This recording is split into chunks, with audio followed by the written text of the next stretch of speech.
you know. I don't think God have issue about her character, that we sort of characterize her as a harlot, because the harlot is coming from how we or human beings sort of consider those things as a result of what they have believed, or the moral standards have told them that the character that she bear, she must be named a harlot. So we use the harlot as a means of expressing the character she you know. I'm sure you know what I'm trying to say here. But definitely,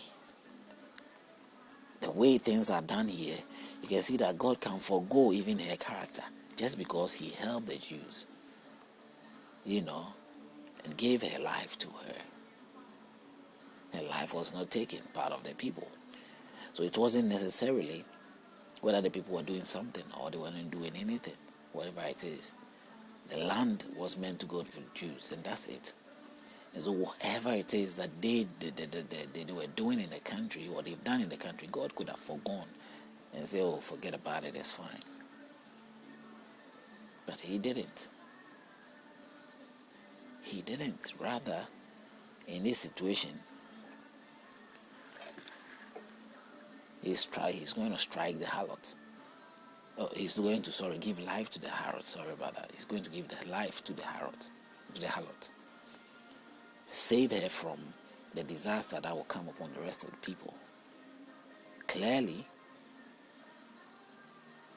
he can also forgo and never bring any problem to the people or to anyone. But he's doing that because she did a favor to his people. So he also would do a favor to her, give her life to her. So God is not really offended by the things we do. I'm not saying that people should go out there, flamboyanting here and there and engage in all sort of relationship, because it's something that is being done anyway.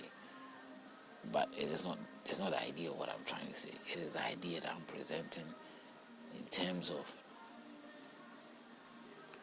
the image that I see as God. God would be better off if things are right. The harlot should know that. And even Abraham was revealed to it, was revealed in the Bible by Abraham. His righteousness is not of the righteousness of which we follow through today, or that the commandments reveals. He was righteous in a different aspect. God chose him as a friend, and he was righteous based on what is his faith also,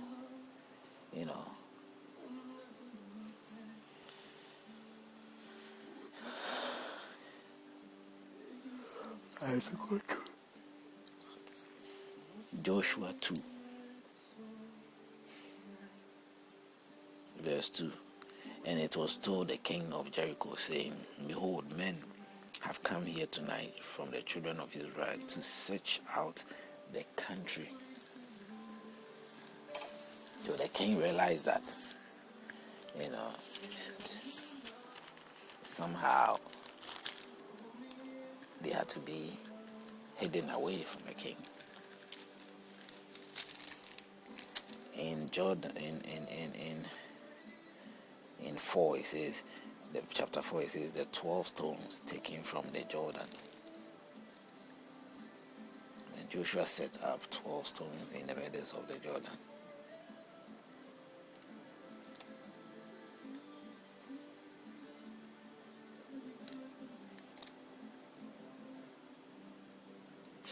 In verse 9 of chapter 4, it says, then Joshua set up 12 stones in the midst of the garden, in the place where the feet of the priests who bore the act of the covenant stood, and they are there to this day. Building a stone there for that reason, to sort of signify something.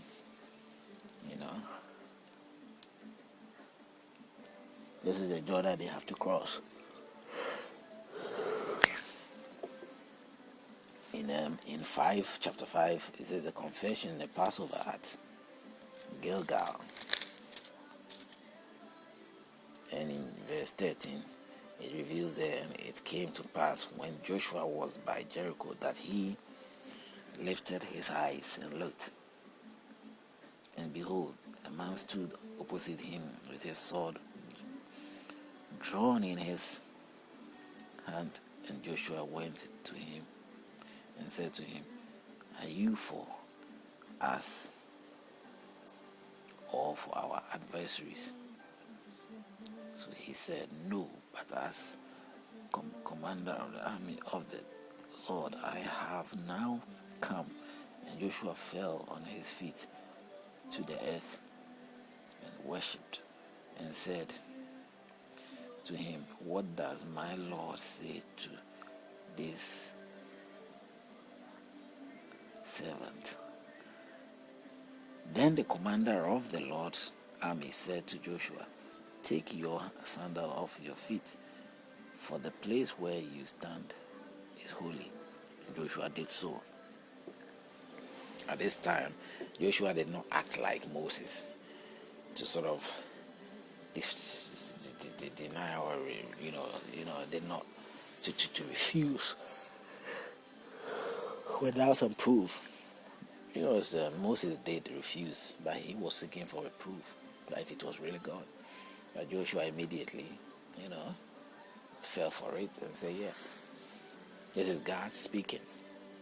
Because this is what it was planted into his head. That's Moses telling them how God spoke to him. Because God was telling him that take your sandals off you, where you stand is holy. And so if he was imagining things, the same situation has happened of what is of Moses has happened to Joshua, the successor. And so such a story should repeat itself of God saying, do you know that where you stand is holy, so take off your sandals. To anybody that he was appointing, he would have said the same thing.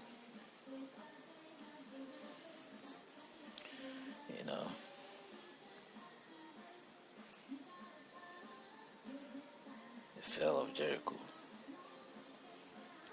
So you and I can look into these answers and figure out what really is happening.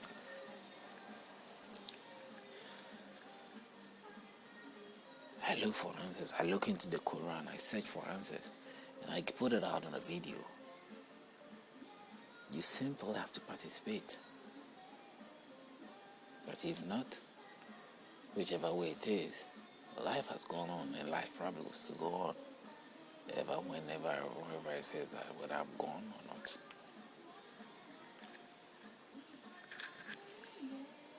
I'm trying to build out a truth, but it is not easy.